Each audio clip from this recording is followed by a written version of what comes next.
বিশ্ব রাজনীতি এবং প্রতিরক্ষা ইতিহাসে একটা নতুন বিপ্লবের ঘোষণা দিয়েছেন তুরস্কের president Recep Tayyip Erdogan. Cairo সফর থেকে ফেরার পথে বিমানে সাংবাদিকদের এমন এক তথ্য দিয়েছেন যা শুনে এখন ঘুম হারাম হয়ে গেছে পশ্চিমা সমরবিদদের। তুরস্কের তৈরি পঞ্চম প্রজন্মের স্টেলথ যুদ্ধবিমান কান প্রকল্পে কি তবে যুক্ত হচ্ছে সৌদি আরবের বিলিয়ন বিলিয়ন ডলার? আঙ্কারা ও রিয়াদ কি তবে এক হতে যাচ্ছে সামরিক প্রযুক্তির এক নতুন সাম্রাজ্য গড়তে? প্রিয় দর্শক, আজ আমরা বিশ্লেষণ করব কিভাবে এরদোয়ানের এই একটি চাল মধ্যপ্রাচ্যের দীর্ঘদিনের শক্তির ভারসাম্য একেবারে পুরোপুরি বদলে দিতে পারে। আসসালামু আলাইকুম, আমি শাহাদাত হোসেন আছি আপনাদের সাথে। প্রিয় দর্শক, চলুন জেনে নেই কেন ঘুম হারাম হয়ে যাচ্ছে পশ্চিমা শক্তির, কেন মধ্যপ্রাচ্যের দীর্ঘদিনের শক্তির ভারসাম্য একেবারে পুরোপুরি বদলে যেতে পারে এই একটা মাত্র সিদ্ধান্তে। তো চলুন শুরু করা যাক। আপনারা জানেন, প্রতিরক্ষা বিশ্বে এখন এক টালমাটাল উন্মাদনার নাম তুরস্কের পঞ্চম প্রজন্মের স্টেলথ যুদ্ধবিমান কান। প্রেসিডেন্ট এরদোয়ানের চোখে মুখে এখন জয়ের আত্মবিশ্বাস, কারণ এই যুদ্ধবিমান নিয়ে আন্তর্জাতিক মহলের ব্যাপক সাড়া রীতিমতো অভাবনীয়। বিশেষ করে সৌদি আরবের সাথে যৌথ বিনিয়োগের সম্ভাবনা এখন কেবল সময়ের ব্যাপার মাত্র।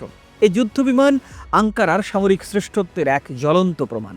মধ্যপ্রাচ্যের আকাশে নতুন শক্তি হিসেবে কানের উত্থান পশ্চিমা বিশ্বকে আজ নতুন করে ভাবতে বাধ্য করছে। এতদিন সৌদি আরব তার প্রতিরক্ষা সরঞ্জামের জন্য মার্কিন যুক্তরাষ্ট্র বা ইউরোপের ওপর পুরোপুরি নির্ভরশীল ছিল। এক কথায় বলা যায়, মুসলিমদের টাকা দিয়ে মুসলিমদের শাসানো। কিন্তু সেই নির্ভরতা কমিয়ে মোহাম্মদ বিন সালমান এখন তুরস্কের দিকেই ঝুঁকেছেন। এর মানে হলো প্রযুক্তির হস্তান্তর বা টেকনোলজি ট্রান্সফার। তুরস্ক কেবল বিমান বিক্রি করবে না, বরং সৌদি আরবকে সাথে নিয়ে এই অত্যাধুনিক প্রযুক্তির বিকাশ ঘটাবে। এটি মুসলিম বিশ্বের সামরিক স্বনির্ভরতার পথে এক অনন্য বিশাল মাইলফলক। শুধু সামরিক শক্তি নয়, এরদোয়ান এখন বিশ্বের অন্যতম প্রধান শান্তিদূত হিসেবেও নিজেকে তুলে ধরছেন। ইরান এবং যুক্তরাষ্ট্রের মধ্যকার যে ক্রমবর্ধমান উত্তেজনা নিয়ে তুরস্কের অবস্থান এখন স্পষ্ট। এরদোয়ান মনে করেন, কোনো সামরিক সংঘাত নয়, বরং আলোচনার টেবিলে বসাই একমাত্র সমাধান।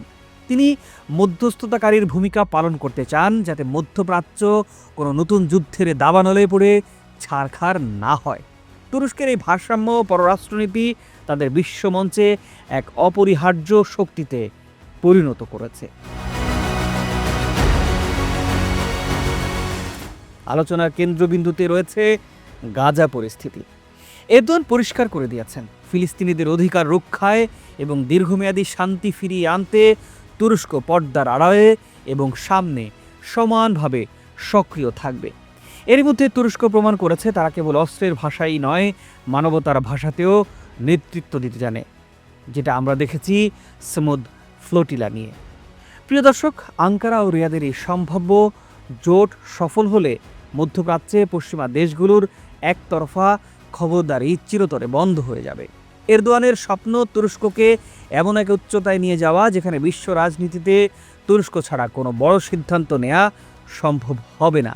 কিন্তু প্রশ্ন রয়ে যায়, সৌদি তুরস্কের এই ঐতিহাসিক বন্ধুত্ব কি ওয়াশিংটন খুব সহজেই মেনে নেবে, নাকি পর্দার আড়ালে শুরু হবে নতুন কোনো চক্রান্ত? তুরস্ক ও সৌদি আরবের এই প্রতিরক্ষা জোট কি মধ্যপ্রাচ্যের ভাগ্য পরিবর্তন করতে পারবে? আপনি কি মনে করেন?